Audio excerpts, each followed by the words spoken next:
suggest. Pre means before. So they include all the events before the fusion of gametes. Fertilization means gametes undergo fusion. So all the events before the fusion of gametes are coming under pre-fertilization events. So what are these events? These events are nothing but Gametogenesis and gamete transfer. For fertilization, we need gametes. So during pre-fertilization, gametes are produced. So gametogenesis, it is the phenomenon of production of gametes. That is gametogenesis.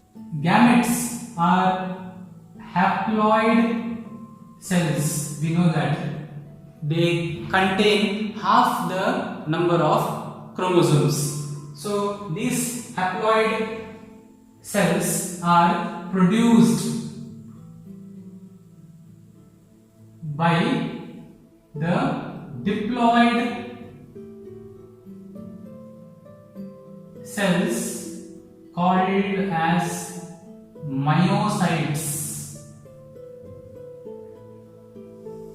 This is in the case of a diploid organism. We know that the body of the organism, it could be haploid or it could be diploid. In the case of a diploid organism, meaning it contains the complete set of chromosomes. If a diploid organism has to produce gametes, it undergoes meiosis. They have specialized cells called as gamete mother cells or myocytes. These undergo meiosis to produce haploid gametes. If the body of the plant or the animal is haploid, then they produce gametes using mitosis. So depending on the body of the organism, whether it is haploid or diploid, both mitosis as well as meiosis can be used to produce the gametes. If both the gametes are similar in appearance, that is morphologically, if the gametes are similar, we call them as isogametes or homogametes, as seen in the case of some algae such as Chlamydomonas, volvox, etc. Both the gametes are identical in size and shape, that is isogametes. Whereas in the case of Bryophyta, Pteridophyta, etc., the gametes are morphologically distinct, that is appearance wise there is a clear cut distinction. Such gametes are called as hetero gametes. So there is a distinct male gamete and a female gamete. Usually in this case, when male gamete and female gamete are distinct, we see that the female gametes are usually bigger in size and these are stationary, they are non-motile, whereas the male gametes are usually smaller in size and motile. In the case of oogamous reproduction, as you saw in algae, we see that the female gamete is larger whereas the male gamete is smaller and it is motile. These gametes, they move with the help of either flagellum, or if they don't have flagellum, these need to be transported. This is in the case of lower organisms such as algae, Bryophyta and Pteridophyta. In the case of plants and animals, also they display sexuality. So that is a very interesting topic. For example, in the case of plants, they produce unisexual or bisexual flowers. That is, in a unisexual flower, it contains either stamen or pistil. It contains either of the male or female reproductive structure. For example, unisexual flowers, papaya. So, in this case, in the case of unisexual flowers, the male flowers, that is the one that contain the stamens, are called as staminate, whereas the female flowers which contain the pistil are called as pistillate flowers. This is the case of unisexual flowers. Bisexual flowers, example, hibiscus, rose, sweet potato, etc. They contain both the stamen and the pistil. Bisexual, both male and female structures are present in the same flower. That is a bisexual flower. Now, there could be a separate plant which contains these flowers, or both the male and female flowers could be in the same plant. So, this is with regards to the flowers. With regards to the plant body, we have homothallic or monoecious plant, as well as heterothallic or dioecious plant. In the case of monoecious plant, homothallic, the same plant contains both the male flowers as well as the female flowers. For example, cara, coconut tree, cucurbits, etc. In the same coconut tree, we find both male flowers as well as female flowers. That condition is called as homothallic or monoecious condition. Whereas in the dioecious condition, we see it in papaya or date palm.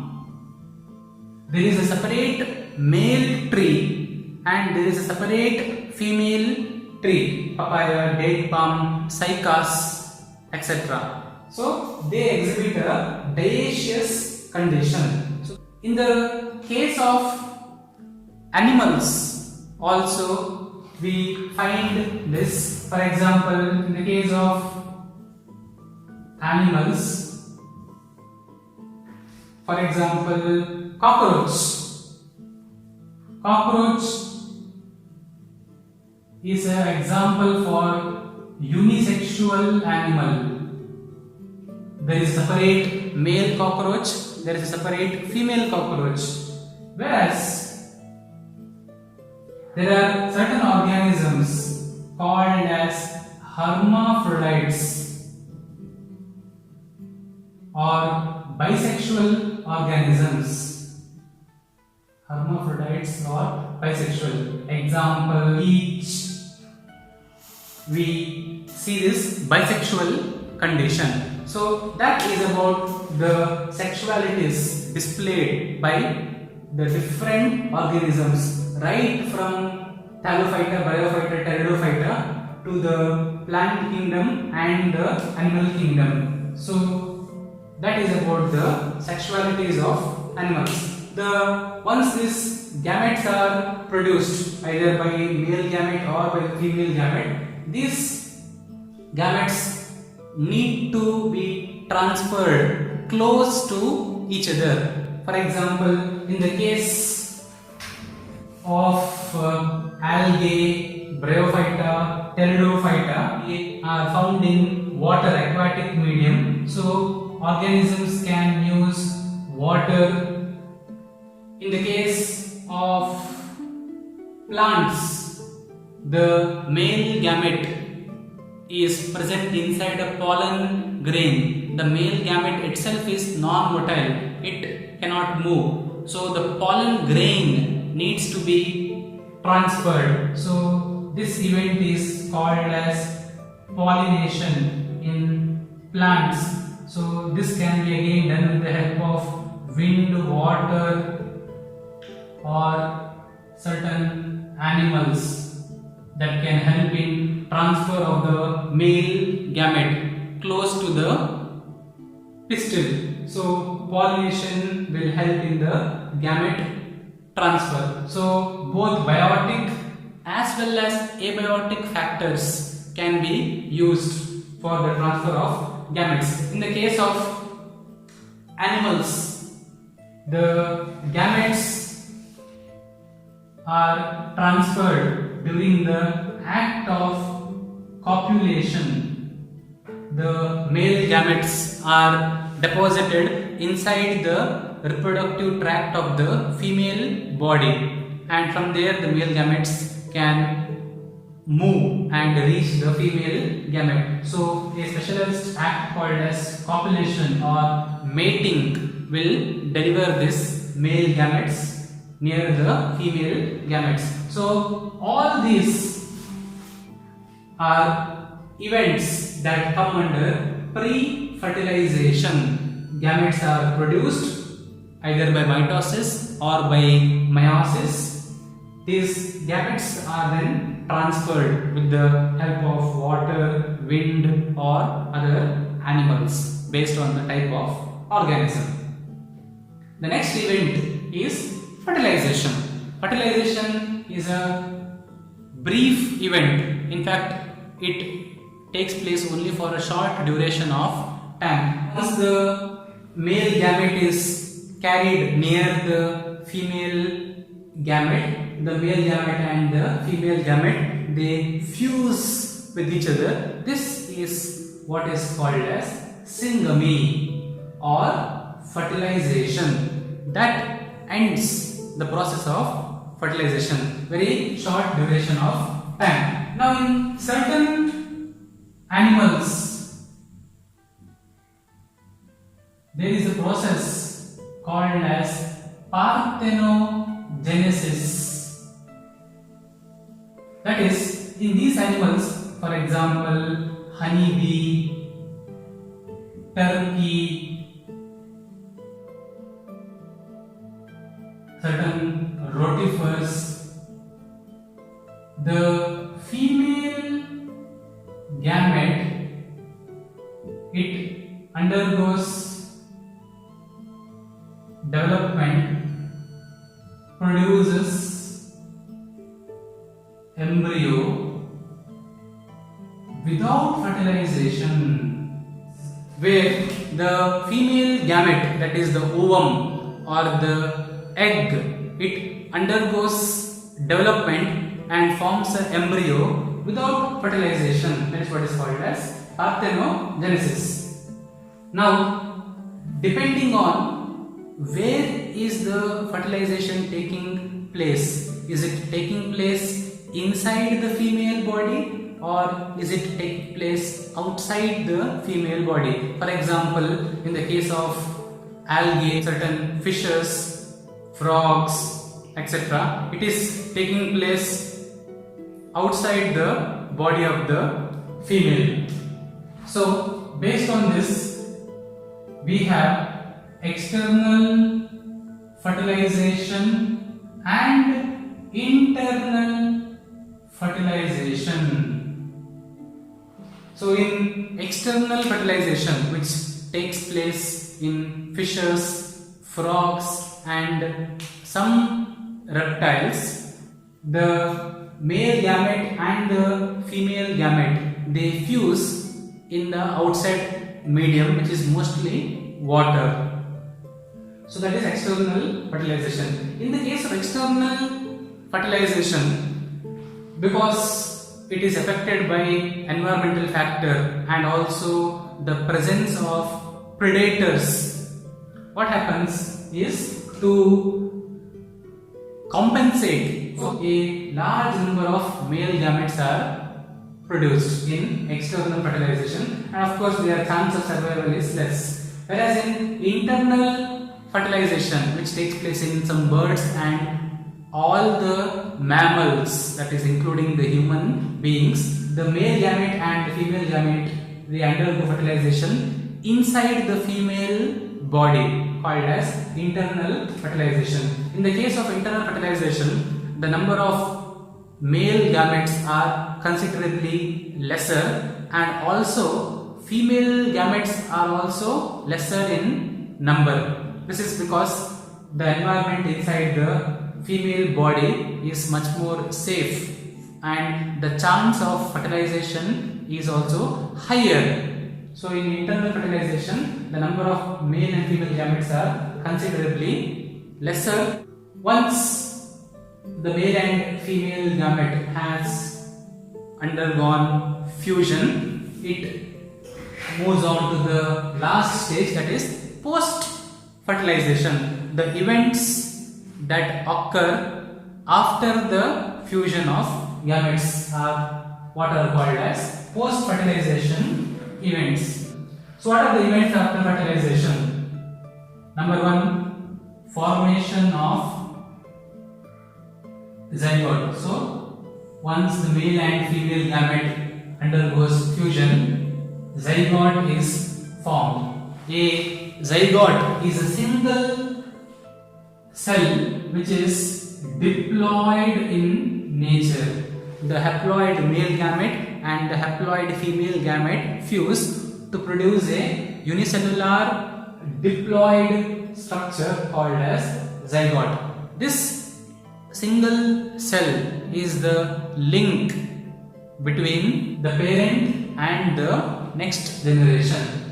This zygote then undergoes repeated divisions and it produces the embryo. This event is called as embryogenesis. So embryogenesis, it includes cell division and cell differentiation. So the zygote, it undergoes repeated mitotic divisions. One cell produces 2, 4, 8, 16, 32. So it increases, that is cell division. It increases the number of cells. And cell differentiation, certain groups of cells, they acquire specific structure and they perform specific functions, that is they become tissues and organs, that is cell differentiation. So zygote undergoes cell division and cell differentiation to produce a embryo. This is what is called as embryogenesis. In the case of plants, we also see the formation of endosperm, because for the development of embryo and formation of embryo, nutrition is required. This nutrition is provided by the endosperm tissue. So that is formed before the embryogenesis itself in plants. Where is the zygote developing? Is it developing inside the female body or outside the female body? Based on the development of the zygote, we can classify the animals into either oviparous animals or viviparous animals. So oviparous animals are egg-laying animals or birds. For example, your poultry, your pigeon or platypus. So these lay either fertilized eggs or unfertilized eggs, and the eggs have a hard calcareous shell for protection. Amphibians, reptiles, these are all oviparous animals. Whereas shark, cartilaginous fishes, human beings are examples for viviparous animals. Viviparous animals are those animals where the development of zygote takes place inside the female body and the young one is delivered directly. And in the case of viviparous animals, the chance of survival of the offspring is higher because they get both prenatal care and postnatal care inside the female body. They are well protected, so the chance of survival of viviparous animals are higher. Also, in the case of plants, post-fertilization events includes the falling of sepals, petals, then stamens, stigma and style. These all wither away because these structures are no longer required, and the ovule, it becomes the seed, and ovary, it becomes the fruit. These are the post-fertilization changes taking place in a plant. So inside the fruit we have the seed, inside the seed we have the growing embryo, and plants, of course, they have their own seed dispersal mechanisms. These seeds then can be carried by wind, water or different animals and birds to different habitats wherein they germinate under favorable conditions and produce a new generation, produce a new plant. So that is about post-fertilization events in plants. In total, we have discussed about different stages in sexual reproduction in different organisms: pre-fertilization events, fertilization and post-fertilization events. We have discussed about lower organisms such as algae, bryophyta, pteridophyta, and also higher organisms such as animals and plants. That is the lesson, reproduction in organisms. Thank you.